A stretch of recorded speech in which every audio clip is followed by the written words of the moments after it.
Good morning student. आज मैं आप लोगों को टेंस पढ़ाऊंगा। टेंस मीन्स होता है काल, और काल का अर्थ होता है समय। काल का अर्थ होता है समय होता है, और काल से हमें किसी कार्य के संपन्न होने का समय बताता है। यानी काल किसी क्रिया का वह रूप है जिससे कार्य संपन्न होने के समय का बोध होता है। अर्थात काल से यह पता चलता है कि कौन सा कार्य किस समय में हो रहा है।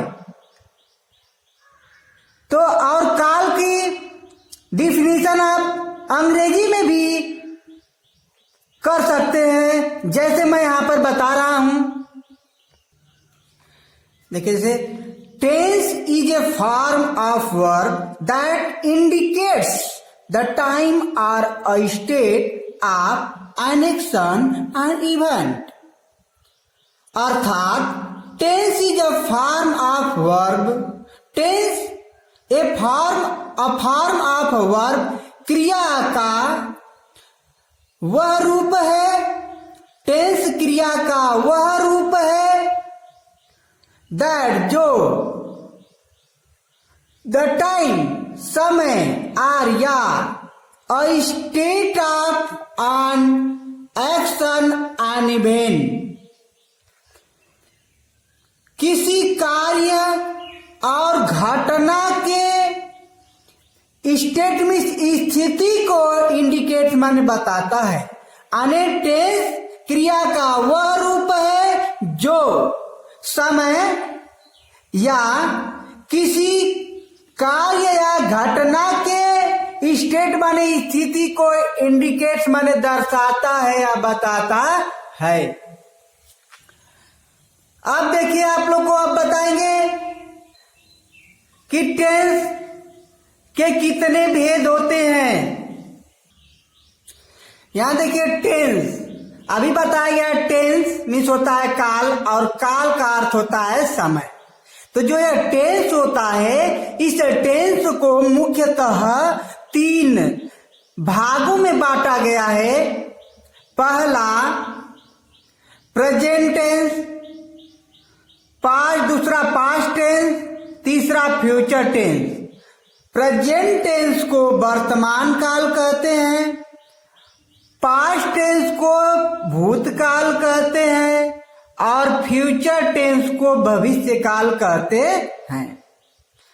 यह प्रेजेंट टेंस यानी वर्तमान काल किसे कहते हैं? जो समय चल रहा है, इस समय वह वर्तमान काल होता है। जैसे मैं पढ़ा रहा हूं और आप पढ़ रहे हैं, यह जो है वर्तमान काल है। भूतकाल माने बीते हुए समय को भूतकाल यानी पास्ट टेंस कहते हैं, और भविष्य काल आने वाले समय को भविष्य काल कहते हैं। तो जैसे समझिए वर्तमान काल, मान लीजिए आप कक्षा 9 में पढ़ रहे हैं, तो जो है वह कक्षा 9 आपके लिए इस समय आप कक्षा 9 में अध्ययनरत हैं, तो वह कक्षा 9 आपके लिए वर्तमान काल यानी प्रेजेंट टेंस है। अब आप कक्षा 9 से जब 10 में चले जाएंगे, तो जो 9 है कक्षा बीत गया है, तो वह हो जाएगा पास्ट टेंस यानी भूतकाल। यानी जो 9 है, अब आप 10 में चले गए तो 9 बीत गया है, तो वह 9 जो है आपके लिए क्या होगा? भूतकाल यानी पास्ट टेंस। और किस में चले गए आप? 10 में। तो जो कक्षा 10 है वह आप अब कक्षा 10 में चले गए, इसलिए वह हो गया प्रेजेंट टेंस। अब आप सोच रहे हैं कक्षा 10 में जब चल गए हैं, तो सोच रहे हैं कि अब हम 11 में जाएंगे। 11 में जाएंगे तो जो सोच रहे हैं वह आपके लिए भविष्य काल यानी फ्यूचर टेंस होगा। इस तरह से जो समय चल रहा है, जैसे मान लीजिए आप किसी कॉलेज में पढ़ रहे वह जिसमें आप पढ़ रहे हैं वह आपका जो कॉलेज है या विद्यालय है, जो स्कूल है, वह आपके लिए वर्तमान काल है। आज जब उस कॉलेज से आप चले जाते हैं किसी दूसरे कॉलेज में, तो वह आपका कॉलेज जो जिसमें अध्ययन कर रहे होते हैं वह बीत जाता है, तो वह भूतकाल हो जाता है, वह आपके लिए भूतकाल हो जाता है। और जिसमें आप चले जाते हैं वह आपके लिए प्रेजेंट टेंस हो जाता है, वर्तमान काल हो जाता है, जिसमें आप जाते हैं जिस विद्यालय में। और फिर उस विद्यालय से आप सोच रहे होते हैं कि मैं अब उस विद्यालय में जाऊंगा, और जिस विद्यालय के बारे में आप सोच रहे होते हैं वो आपके लिए भविष्य काल यानी फ्यूचर टेंस होता है। अर्थात प्रेजेंट टेंस, पास्ट टेंस और फ्यूचर टेंस के समय के क्रम को ही हम टेंस कह सकते हैं। तो यह जो टेंस होता है, इस टेंस को मुख्यतः जो 3 टेंस होते हैं इनको 4 भागों में बांटा गया है। प्रेजेंट टेंस को 4 भागों में बांटा गया है, पास्ट टेंस को 4 भागों में बांटा गया है और फ्यूचर टेंस को भी 4 भागों में बांटा गया है। पहला प्रेजेंट टेंस, पहला जो है प्रेजेंट टेंस के जो 4 भाग हैं, पहला है present indefinite tense, present continuous tense, present perfect tense, present perfect continuous tense. आप देखिए पास्ट टेंस को भी 4 भागों में बांटा गया है। पहला है past indefinite tense, past continuous tense, past perfect tense, past perfect continuous tense. और फ्यूचर टेंस को भी 4 भागों में बांटा गया है। पहला है future indefinite tense, future continuous tense, future perfect tense, future perfect continuous tense. इस प्रकार से जो यह टेंस है सब मिलाकर के 12 हो गए और इन्हीं 12 टेंसों का हमें अध्ययन करना है। अगर आप इसका नाम याद कर लेते हैं तो आप एक बार जब टेंस पढ़ लेंगे तो आपको भविष्य में कभी प्रॉब्लम नहीं आएगी, कोई समस्या नहीं रह जाएगी। अगर आप टेंस का नाम ही नहीं याद करते हैं तो आपको टेंस आएगा, लेकिन जब तक आए फिर आगे भविष्य में जल्द ही भूल जाएगा। इसलिए पहला आपको क्या करना है, पहले आपको इन टेंसों का नाम याद कर लेना है कि present indefinite tense, present continuous tense, present perfect tense, present perfect continuous tense, past indefinite tense, past continuous tense, past perfect tense, past perfect continuous tense, future indefinite tense, future continuous tense, future perfect tense, future perfect continuous tense. इसको याद करने से क्या आपको फायदा होगा? इससे आपको यही फायदा होगा कि आप किस टेंस को पढ़ लिए हैं और किस टेंस को अभी पढ़ना है।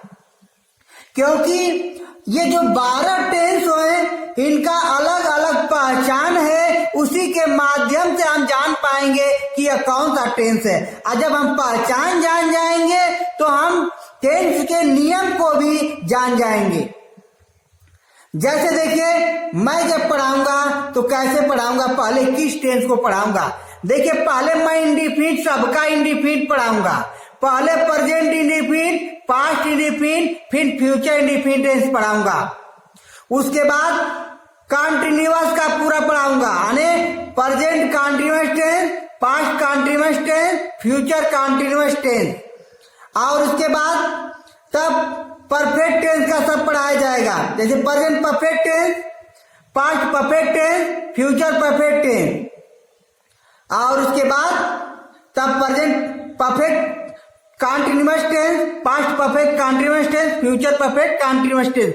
इस तरीके से आपको टेंस अगर जानेंगे तो एक, चूंकि इस तरह क्यों पढ़ाया जाता है, इससे होता है कि इसका कुछ रूल अगले वाले मिलता है। इस तरह से आपको पढ़ने पर देखिए ग्राफ, अगर मान लीजिए आपको यहां से, अगर मान लीजिए आपको यहां से यहां पर पहुंचना है तो आप अगर पहले इस तरह पढ़ते present indefinite, present continuous tense, present perfect tense, present perfect continuous tense, आने पहले चारों पढ़ लेते हैं तो आपका ग्राफ इस तरह बनेगा।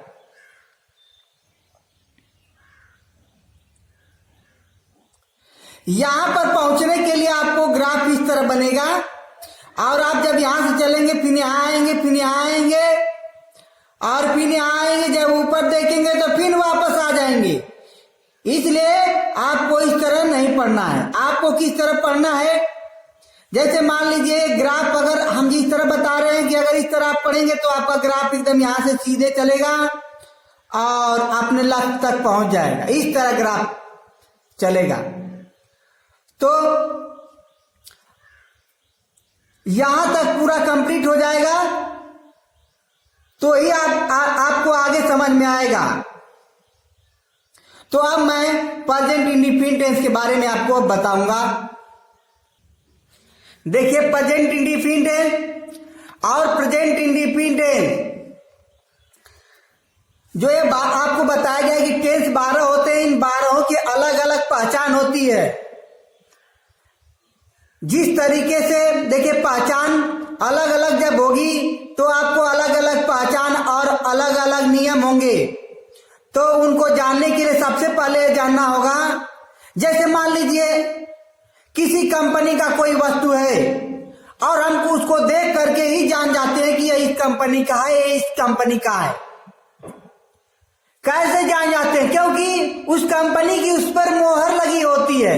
इसी तरह से हमारे टेंस में भी हमारे 12 टेंस की मोहर होगी।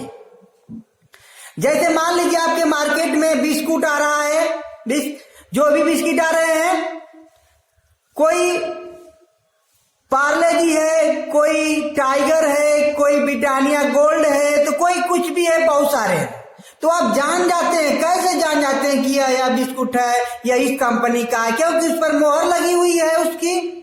उसी तरह से हमारे 12 टेंस की भी मोहर होती है। यानी मोहर का मतलब पहचान होती है। सबसे पहले हमें पहचान जानना है। तो देखिए मैं पहले प्रेजेंट इंडेफिनिट टेंस के बारे में बताऊंगा। तो जो प्रेजेंट इंडेफिनिट टेंस है इसकी पहचान होती है। कैसे हम जानेंगे कि यह प्रेजेंट इंडेफिनिट टेंस है? तो इसे जानने के लिए इसके पहचान को पहले बहुत जरूरी है जानना, कि इसी से हम जान पाएंगे कि यह प्रेजेंट इंडेफिनिट टेंस है। तो देखिए जिन हिंदी वाक्यों के अंत में ता है, ती है, ते है, ता हूं आदि शब्द आते हैं वे प्रेजेंट इंडेफिनिट टेंस कहलाते हैं। और इस टेंस में वर्तमान समय में कार्य के होने का बोध होता है। जब आपके हिंदी वाक्य के अंत में ता है, ती है, ते है आदि शब्द आ जाएगा तो आप उसी से जान जाइएगा कि यह प्रेजेंट इंडेफिनिट टेंस है। और यह ता है, ती है, ते है हमेशा हिंदी वाक्य के अंत में आएगा और यह ता है, ती है हमेशा मुख्य क्रिया के अंत में लगा रहेगा। मुख्य क्रिया क्या होती है? अब इसके मुख्य क्रिया अभी बता रहे हैं क्या होती है, लेकिन इससे पहले आप जानिए कि जो ता है, ती है, ते है हमेशा मुख्य क्रिया में ही लगा रहेगा। इसे पता चल जाएगा कि यह प्रेजेंट इंडेफिनिट टेंस है। और जब आपको पता चल जाएगा कि यह प्रेजेंट इंडेफिनिट टेंस है तो इसको बनाने के रूल होते हैं। इसके देखिए पॉजिटिव सेंटेंस, यानी पॉजिटिव सेंटेंस को हम अफर्मेटिव सेंटेंस भी कहते हैं। और इस पॉजिटिव सेंटेंस के जो बनाने के नियम है, सबसे पहले आप वाक्य को पहचानिएगा और जब जान जाइएगा कि यह प्रेजेंट इंडेफिनिट टेंस है तो उस वाक्य का सब्जेक्ट आप रखेंगे।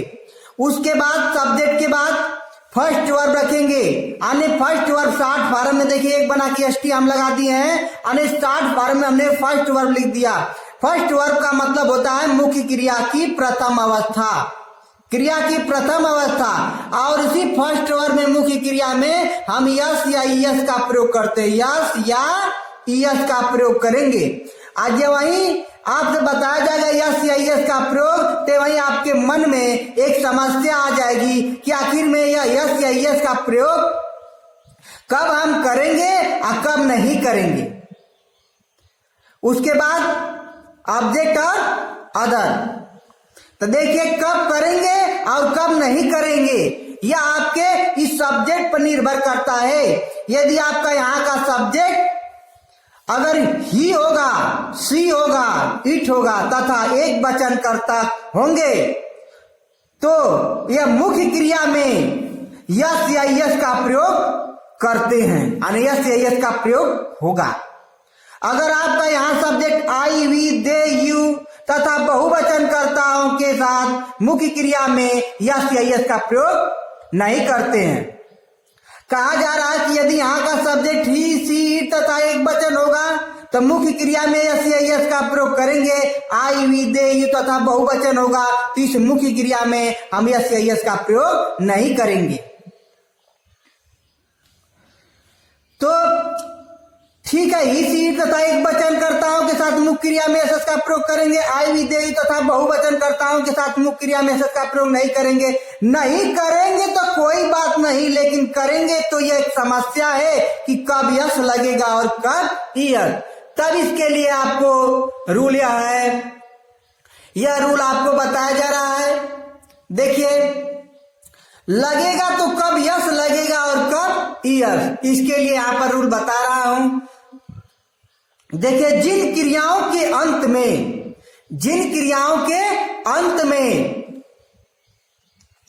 Yes, double S, C H, S H O आते हैं तो उनमें यस लगाते हैं। और दूसरा रूल है, जिन क्रियाओं के अंत में वाई आता है और उससे ठीक पहले कोई कॉन्सोनेंट आता है तो वाई को आई में बदलकर यस लगाते हैं।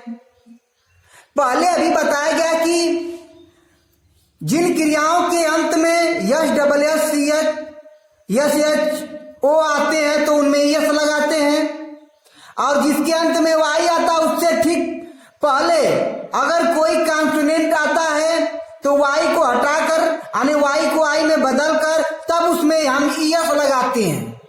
और जो क्रियाएं बच गई उनमें अगर ये सब नहीं आते हैं, double S, C H, S H O Y वाला, तो उसमें यस लगा देते हैं। लेकिन ध्यान रखिएगा कि अगर वाई आए तो उससे पहले कॉन्सोनेंट आना चाहिए। अगर वावेल आ जाता है तो वाई नहीं बदलेगा, तब सिर्फ यस लग जाएगा।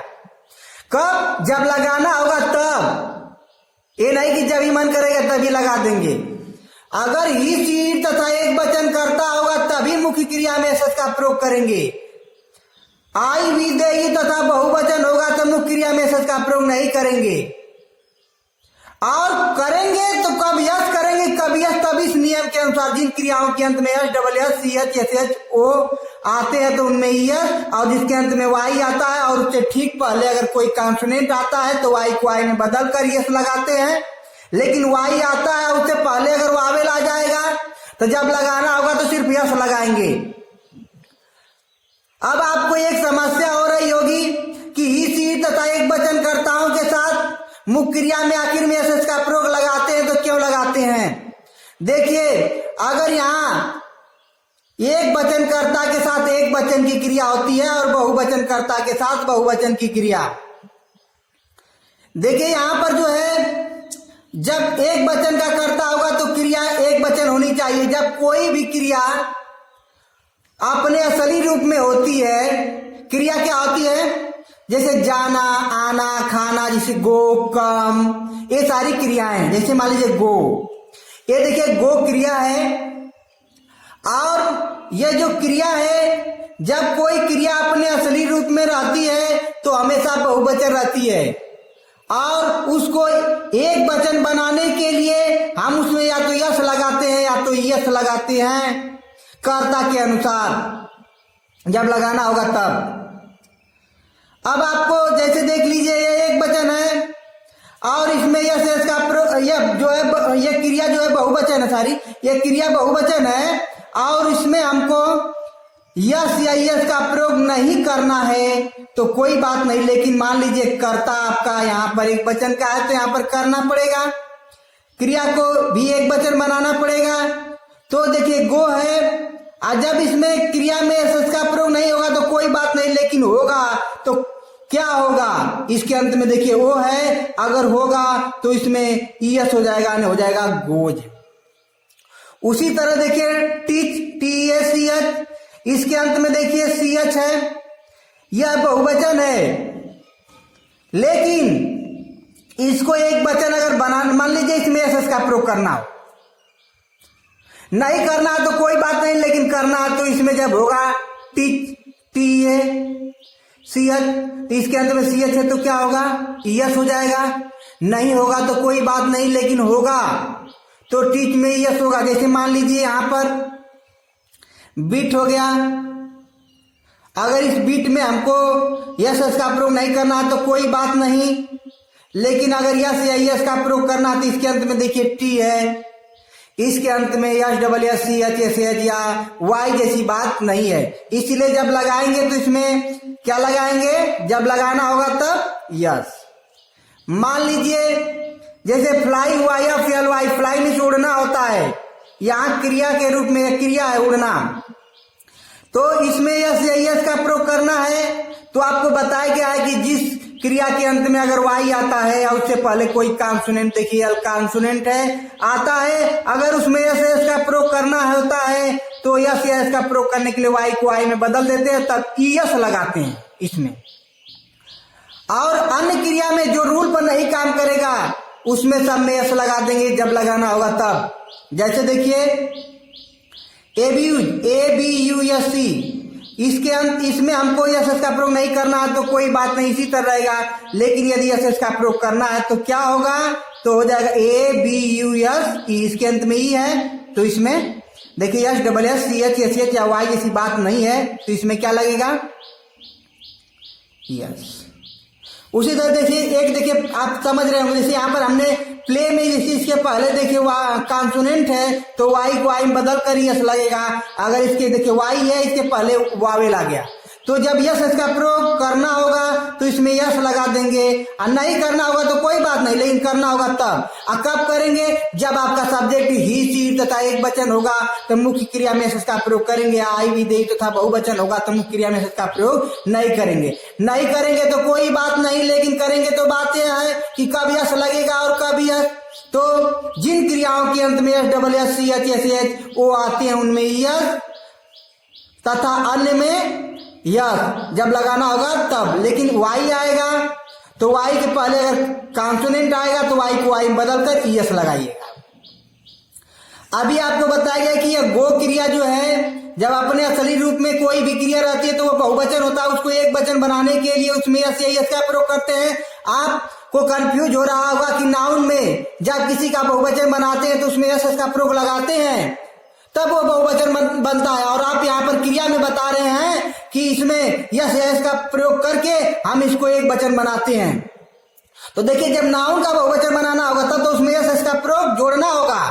जैसे मैंगो, तो मैंगो में मैंगोज आने, उसको बहुवचन बनाने के लिए उसमें हमें ईएस लगाया।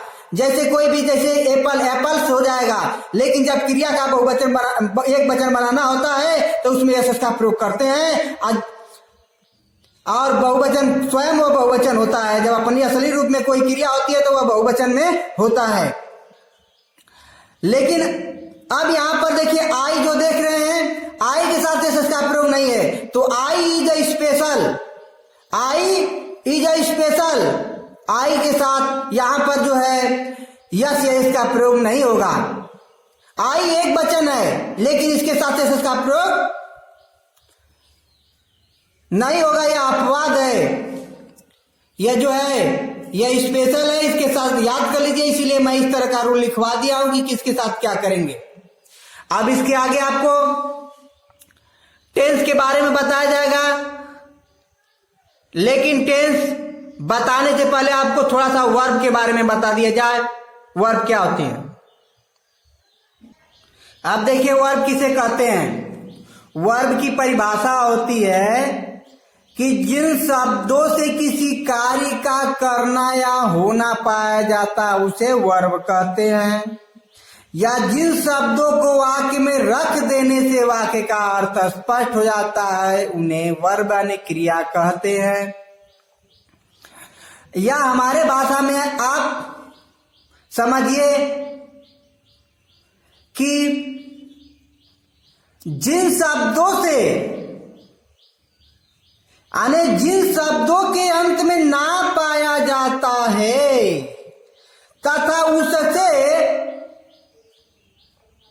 किसी कार्य का होना पाया जाता है उसे वर्ब कहते हैं। जैसे जाना, देखिए जाना से जाने का कार्य हो रहा है, खाना खाने से कार्य हो रहा है, पीना पीने से पीने का कार्य हो रहा है, रोना रोने का कार्य हो रहा है, हंसना हंसने का काम हो रहा है, दौड़ना दौड़ने से काम, गाना गाने का काम हो रहा है। यानी जो कुछ भी करते हैं वो सब वर्ब है। जैसे जाना का गो, खाना का ईट, पीना का ड्रिंक, इस तरह से आपको याद करना होगा वर्ब को। रोना का वीप, हंसना का लाप, दौड़ना का रन, गाना का सिंग, यानी इस तरह ये वर्ब हैं और यही वर्ब हिंदी में अंत में आएगा।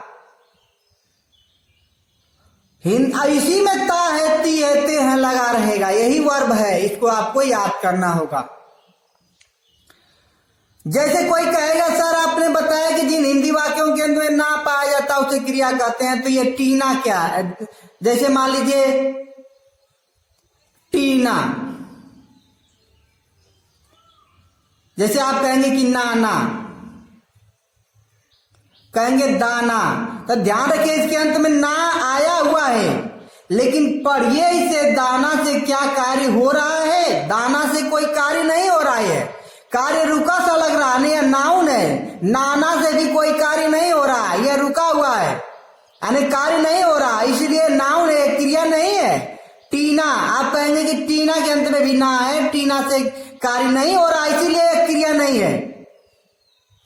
तो देखिए ये जो क्रियाएं रहेंगी वाक्य में, हमेशा हिंदी वाक्य के अंत में आएगी, जिस भी टेंस में आएगी उस टेंस में एक क्रिया के अंत में पहचान लगा रहेगा। जैसे प्रेजेंट इंडेफिनिट टेंस की पहचान होती है, जिन हिंदी वाक्यों के अंत में ता है, ती है, ते है, ता हूं आदि शब्द आते हैं, वो प्रेजेंट इंडेफिनिट टेंस कहलाते हैं। तो देखिए इसमें जो है अभी पीछे बताया गया आपको कि जिन हिंदी वाक्यों के अंत में ता है, ती है, ते है, ता हूं आदि शब्द आते हैं, वो प्रेजेंट इंडेफिनिट टेंस कहलाते हैं। तो ये जो जाना है, अगर इसमें देखिए, इसमें जाना में ही अगर हो जाए जाता है, देखिए ता लग गया, खाती है, पीती है, देखिए ती है, इस क्रिया में ही लग गया, इसी क्रिया में ता है, ती है लगा, इसी से जान लेगा कि ये वर्ब कहाँ है वाक्य में।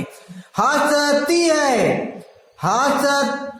हंसता है, दौड़ती है, इस तरह से गाती, देखिए इसके अंत में ता है लग जा रहा है, इसी से आप जान जाएगा कि ये वर्ब है और ये हमेशा हिंदी वाक्य के अंत में पाया जाता है, यह प्रेजेंट इंडेफिनिट टेंस है। चलिए अब इसका वाक्य बताते हैं। जैसे देखिए आपको बताया गया प्रेजेंट इंडेफिनिट टेंस का पॉजिटिव सेंटेंस जो है बनाने के जो रूल था बताया गया। सबसे पहले आप सब्जेक्ट रखेंगे फर्स्ट वर्ड, ऐसी फर्स्ट वर्ड में एस का प्रयोग करेंगे कर्ता के अनुसार, फिर वाक्य का ऑब्जेक्ट रखेंगे, फिर अदर। तो यह जो जब पहले सबसे पहले आप सब्जेक्ट रखेंगे, उसके बाद फर्स्ट वर्ड, उसी में एस का प्रयोग कर्ता के अनुसार करेंगे, यानी सब्जेक्ट के अनुसार। तो आपको बताया क्या है इधर पीछे कि यदि सब्जेक्ट आपका यहाँ पर ही होगा, सी होगा, ई तथा एक वचन होगा तो मुख्य क्रिया में का प्रयोग करेंगे, आई वी दे तथा बहुवचन कर्ताओं के साथ मुख्य क्रिया में का प्रयोग नहीं करेंगे। और नहीं करेंगे तो कोई बात नहीं, लेकिन करेंगे तो यह समस्या है, कभी यस लगेगा कभी यस। तो बताया गया जिन क्रियाओं के अंत में S double S C H S H O आता है उसमें ई तथा अन्य में यस लगाते हैं, लेकिन जिन क्रियाओं के अंत में, जिस क्रिया के अंत में वाई होगा उससे पहले अगर कॉन्सोनेंट होगा तो वाई को आई में बदल कर यस लगाएंगे, अगर वावेल होगा वाई के पहले तो उसमें यस लगाएंगे, अगर लगाना होगा तभी, नहीं कि हमेशा। जैसे मैं सबसे सेंटेंस छोटा लिख रहा हूं, वह जाता है, देखिए इसके अंत में ता है आया हुआ है, अब देखिए वो ता आएगा तो प्रेजेंट इंडेफिनिट टेंस होता है। तो ये प्रेजेंट इंडेफिनिट टेंस हुआ कि नहीं हुआ? और जब यह प्रेजेंट इंडेफिनिट टेंस हुआ तो सबसे पहले आप सब्जेक्ट रखिएगा, वह जाता है तो पहले सब्जेक्ट क्या हो गया? वह सब्जेक्ट को जानने के लिए वाक्य में कौन शब्द का प्रयोग करिएगा। अगर क्रिया से कौन शब्द का प्रयोग करके प्रश्न करेंगे तो वाक्य से एक उत्तर आएगा, जो उत्तर आएगा वही आपका सब्जेक्ट होगा। कौन जाता है क्रिया है ना, इस क्रिया के पहले कौन जाता है, वह अंग्रेजी हो जाएगा ही। और जब सब्जेक्ट आपका ही हो गया, आप दूसरा का पे क्या रखना है? First verb. अब फर्स्ट वर्ब कहाँ है? जिसके अंत में ता लगा, बताएं जो जिन क्रियाओं के अंत में ना पाता है। तो ये जो जाता है इसका असली रूप है जाना, क्रिया में चले जाने से उसका रूप, उसमें पहचान लगी, इसीलिए इसका रूप बदल गया है, पहचान में नहीं आ रहा, लेकिन इसका असली रूप है जाना। तो इसमें है की अंग्रेजी नत लिखिएगा, इसमें ता है ती है पहचान, इसमें एस का प्रयोग करेंगे। जैसे देखिए पहले आपने सब्जेक्ट रखा है, दूसरे का पे आपको क्या रखना है, फर्स्ट वर्ब।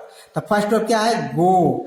ऐसी गो में यानी इसी वर्ब में हमको यस या एस का प्रयोग करना है, किसके अनुसार, सब्जेक्ट के अनुसार। और सब्जेक्ट क्या है, ही के साथ क्या लगाते हैं क्रिया में, यस एस का प्रयोग होता है कि नहीं होता है, तो होता है। अगर होगा तो इसमें क्या होगा, इसके अंत में तो ओ है, इसीलिए इसमें अगर होगा तो क्या होगा, यस हो जाएगा, गोज।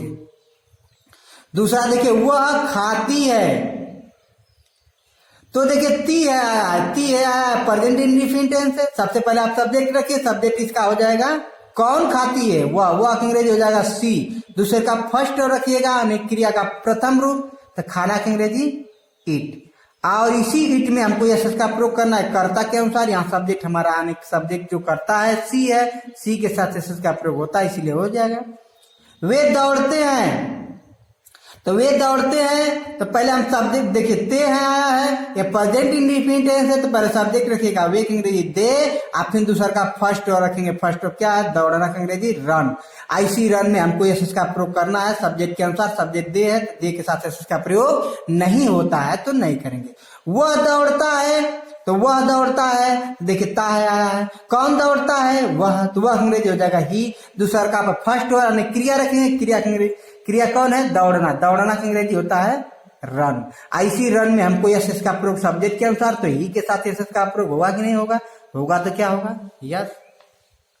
मैं जाता हूं, देखिए ता हूं आया है, बताएगा ता हूं आता है, पहले सब्जेक्ट रखेंगे, सब्जेक्ट इसका देखिए आई है, आप फिर आप फर्स्ट रखिएगा, जाना की अंग्रेजी होता है गो। ऐसी गो में हमको क्या लगाना है, यस एस का प्रयोग सब्जेक्ट के अनुसार, तो आई के साथ एस का प्रयोग नहीं होता है, इसीलिए नहीं होगा।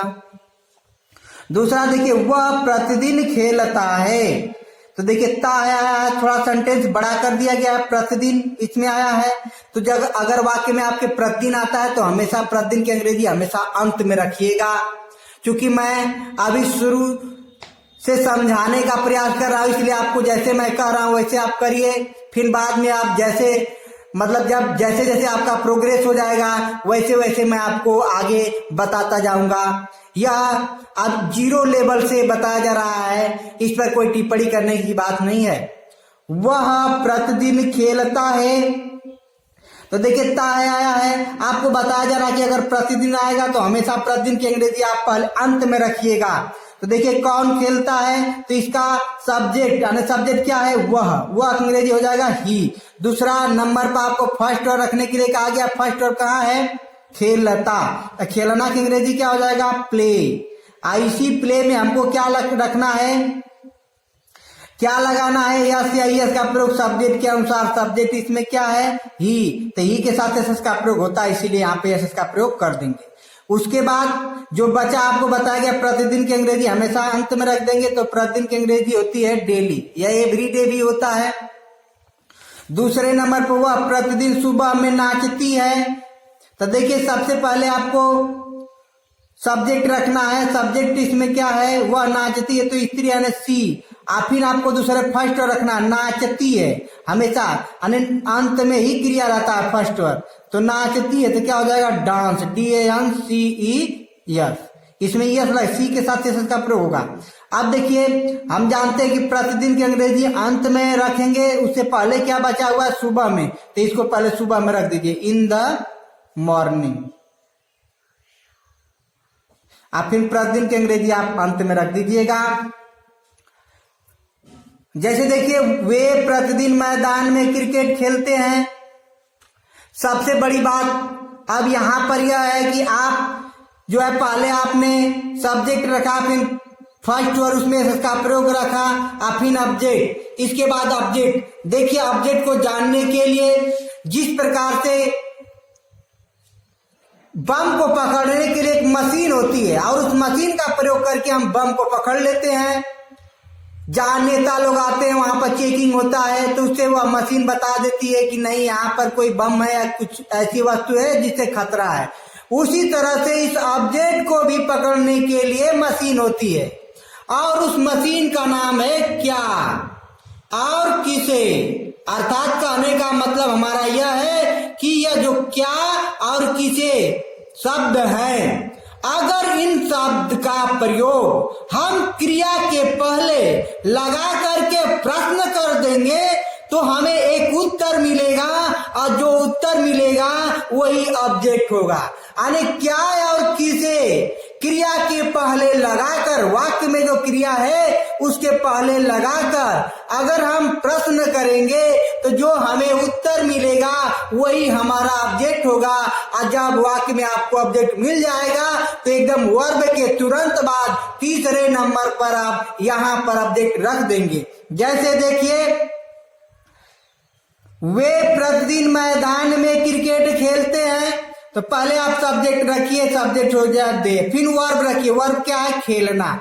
खेलना की अंग्रेजी होता है प्ले, और इसी प्ले में हमको एस का प्रयोग करना है सब्जेक्ट के अनुसार। तो सब्जेक्ट हमारा दे है तो दे के साथ एस का प्रयोग नहीं होगा। अब अगर वाक्य में ऑब्जेक्ट होगा तो तीसरा नंबर पर ही रखा जाएगा, और उसे जानने के लिए आपको बताया गया क्या और किसे क्रिया से पहले लगाकर प्रश्न करेंगे और जो उत्तर मिलेगा वही हमारा ऑब्जेक्ट होगा। देखिए यहाँ पर खेलते हैं यही वर्ब है, और इसी के पहले क्या लगा दीजिए, क्या खेलते हैं, आपको उत्तर मिला क्रिकेट, तो इसलिए क्रिकेट हो गया ऑब्जेक्ट, और ऑब्जेक्ट हो गया तो एकदम तीसरे नंबर पर हम तुरंत क्रिया के बाद यानी वर्ब के बाद ही ऑब्जेक्ट का प्रयोग कर देंगे। इसके बाद देखिए प्रतिदिन बचा है और मैदान में, तो आपको बताया गया प्रतिदिन की अंग्रेजी हमेशा अंत में रखिएगा, उससे पहले हम किसकी अंग्रेजी रखेंगे? मैदान में की, इन द फील्ड या FIELD, और फिर प्रतिदिन की अंग्रेजी डेली। दूसरा सेंटेंस देखिए, जैसे सीता प्रतिदिन सुबह में खाना बनाती है, तो पहले आप सब्जेक्ट रखिए सीता, किसी का नाम एक वचन होगा, एक नाम रहेगा तो एक से अधिक रहेंगे तो बहुवचन हो जाते हैं, तो सीता। आप फिर आप फर्स्ट वर्ब रखिए, फर्स्ट वर्ब है बनाती है, तो बनाना की अंग्रेजी हो गया कुक, और इसी कुक में यानी इसी क्रिया में इसका प्रयोग सब्जेक्ट के अनुसार सीता एक वचन है तो यस लग जाएगा। अब इसके बाद देखेंगे वाक्य में अगर ऑब्जेक्ट है तो हम ऑब्जेक्ट तीसरे नंबर पर क्रिया के बाद रखेंगे। तो बनाती के पहले हम क्या लगाते हैं? क्या बनाती है? खाना। और भोजन, नंदी जी से खाना को भोजन ही कहते हैं, भोजन की अंग्रेजी यानी खाना की अंग्रेजी फूड। अब फिर क्या बच गया? प्रतिदिन और सुबह में, तो पहले प्रतिदिन तो अंत में रखेंगे, लेकिन उससे पहले जो बचा उसको रखिए, इन द मॉर्निंग। और फिर प्रतिदिन की अंग्रेजी डेली। इस तरीके से यह जो वीडियो है बहुत लंबी हो रही है, अभी इसमें का बहुत सारे पॉइंट बचे हुए हैं। अब इसको हम अगली वीडियो में जो है आप लोग को बताऊंगा। इसको अब अगली वीडियो में जो है इसके जो बचे हुए भाग हैं कैसे और जो भी चीजें हैं उनको अगली वाले वीडियो में आपको अच्छी तरह से समझाया जाएगा। पहले आप इस वीडियो को अच्छी बार, एक बार, दो बार, तीन बार, जब बार ना समझ में आए आप इसको कर लीजिएगा और इसको लिख लीजिएगा कॉपी पर नोट बना करके, ताकि उसको पढ़ करके आप और अच्छी तरह से समझ जाए। अगर यह वीडियो अच्छी लगी हो तो सब्सक्राइब, लाइक व कमेंट अवश्य करिएगा। Thank for watching this video.